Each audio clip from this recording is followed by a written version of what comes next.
বাংলাদেশ স্বাধীন হওয়ার পর থেকে ভারত এই বাংলাদেশে তাদের সমস্ত এজেন্ডা বাস্তবায়নের জন্য আওয়ামী লীগকে ব্যবহার করেছে।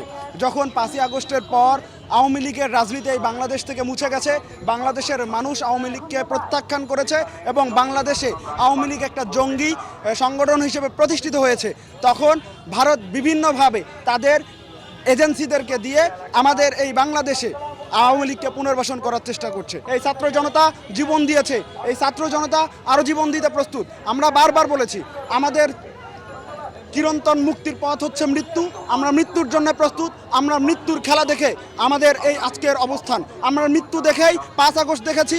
আমাদের গণঅভ্যুত্থানের মধ্য দিয়ে আমাদের হাজারো ভাই বোনের জীবনের বিনিময়ে আমরা আজকের এই বাংলাদেশ পেয়েছি। এই বাংলাদেশে যদি আমাদের জীবনের ভয় দেখিয়ে আমাদেরকে দমিয়ে রাখার চেষ্টা করে, আমরা তাদেরকে শক্ত হাতে দমন করব এবং প্রতিহত করব। এই বাংলাদেশ থেকে তাদেরকে ছাড়া করবে ইনশাআল্লাহ।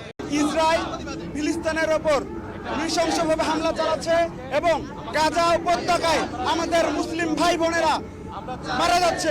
আমরা নেতানিয়াহুর এই ধরনের নৃশংসতা এবং গণহত্যার প্রতিবাদে আমরা বাংলাদেশ থেকে এনসিপির পক্ষ থেকে আওয়াজ দিচ্ছি, এই গণহত্যা বন্ধ করতে হবে এবং মুসলিম সম্প্রদায়কে স্বাধীনতা, ফিলিস্তিনের স্বাধীনতা নিশ্চিত করতে হবে।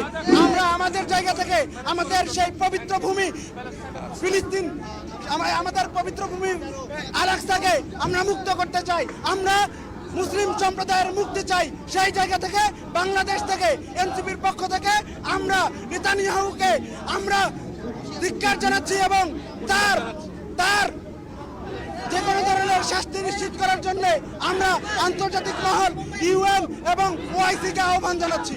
উৎসবের খুশি হবে নগদে বেশি, কারণ ঘন্টায় ঘন্টায় আছে গিফট জেতার সুযোগ।